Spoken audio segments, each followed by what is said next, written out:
जय भीम साथियों। आप लोगों के बीच में जो भी घटनाएं होती हैं उनको समय समय पर मैं रखती रहती हूँ।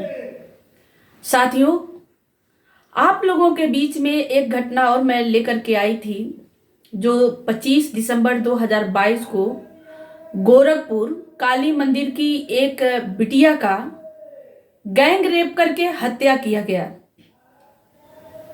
सारे घटना आपके सामने मैं रखी हूँ। साथियों,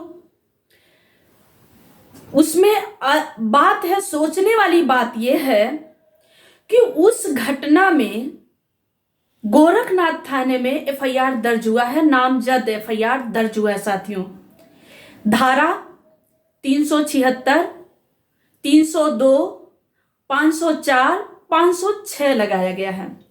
पास्को एक्ट नहीं लगाया गया है, जबकि वो बच्ची नाबालिग थी, कक्षा 7 की छात्रा थी।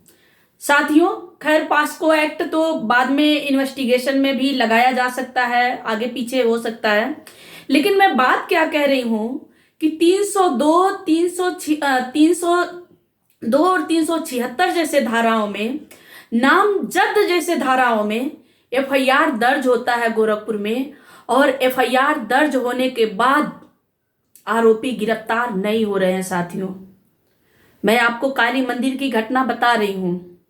इस तरह से बहुत सारे घटनाएं तो हैं मेरे पास जो आपके समय समय पे आपके बीच में लाती हूं, लेकिन गोरखपुर के कारनामे देखिए। और बहुत दुख की बात, बहुत अफसोस की बात यह है कि वो पीड़ित परिवार, वो पीड़िता, वो मां जिसने अपने कलेजे के टुकड़े को खो दिया, वो मां न्याय के लिए अधिकारियों का दर बदर भटक रही है, अधिकारियों के दरवाजे पे माथा पटक रही है।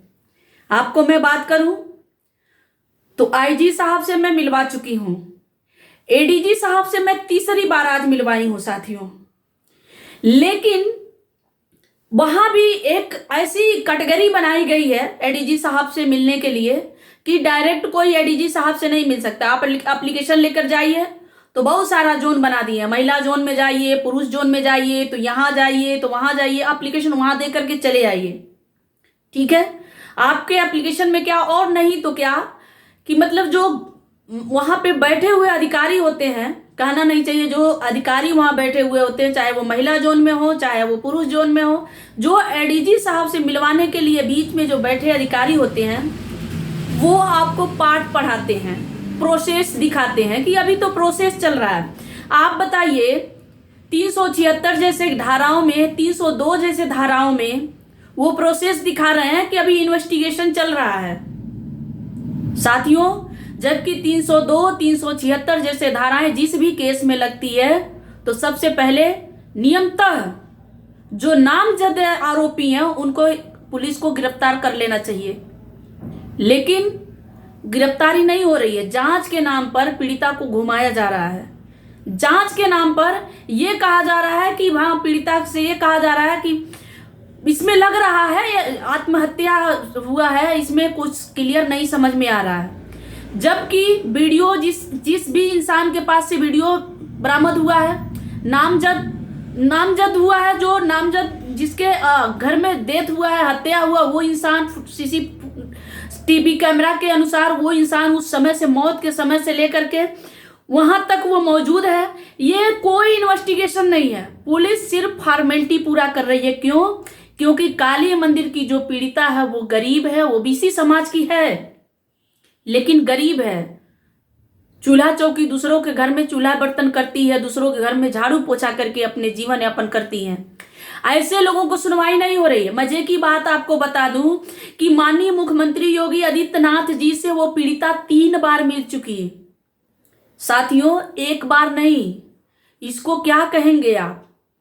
मैं बोलती हूं तो अंधभक्तों को बहुत मिर्ची लगती है, लेकिन आप इस पे क्या कहेंगे कि एक छोटी सी अगर घटना होती है, छोटी सी घटना हो जाती है, अगर बड़े लोग हैं, दबंग लोग हैं, छोटी सी घटना हो जाती है तो पुलिस जाती है, पूरे परिवार को उठा लाता है, थाने पे लेके बैठा देता है।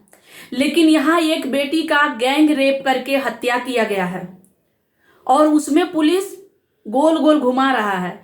पुलिस तो घुमा ही रहा है, माननीय मुख्यमंत्री योगी आदित्यनाथ जी से 3 बार मिलने के बाद भी उस पीड़िता से सिर्फ यही कहा गया, ठीक है तुम्हारे कार्रवाई होगा। मतलब हम क्या समझे, जनता दरबार सिर्फ फोटो खिंचवाने के लिए लगता है या पीड़िता की तकलीफ दुख सुनने के लिए, पीड़िता को न्याय देने के लिए लगाया जाता है। साथियों, जब भी जनता दरबार लगाया जाता है, कहीं भी लगाया जाए, उत्तर प्रदेश की बात करूं तो वहां एडीजी, आईजी, एसपी, डीएसपी सारे अधिकारी मौजूद होते हैं। अगर पीड़िता को न्याय दिलाना होता, पीड़िता के केस में जांच करना होता, तो माननीय मुख्यमंत्री योगी आदित्यनाथ जी वहीं तुरंत कहते कि इसके मामले में आप जांच करो, जांच पड़ताल करो, उसके मामले में पहले जो आरोपी है उसको गिरफ्तार करो। लेकिन आरोपी तो दबंग है, आरोपी तो पैसे वाला है, आरोपी तो भाई थाना भी खरीद सकता है, थाने के पुलिसों को खरीद सकता है, आगे भी चंदा भी हो सकता है, दे सकता है। लेकिन पीड़िता गरीब है, लाचार है, उसका पति भी झाड़ू पोछा एक हॉस्पिटल में करता है और माँ भी झाड़ू पोछा करती है। उसके बेटियों की जिंदगी की कीमत कुछ नहीं है, दर बदर की ठोकरें हैं। साथियों, बहुत दुख की बात है जहां पे कहा जाता है कि राम राज्य है, राम राज्य में जहां न्याय मिलने की बात है, लोगों की मेरी बातें मिर्ची लगती हैं। लेकिन 3 बार वो पीड़िता से मैं आपको मिलाऊंगी कि 3 बार मिलने के बाद भी, माननीय मुख्यमंत्री योगी आदित्यनाथ जी के मिलने के बाद भी आर्थिक मदद करना तो दूर की बात है, उसको न्याय भी नहीं दिया गया। साथियों, ये है उत्तर प्रदेश की सरकार, ये है उत्तर प्रदेश की न्याय व्यवस्था, ये है उत्तर प्रदेश के न्याय व्यवस्था को चलाने वाले लोग।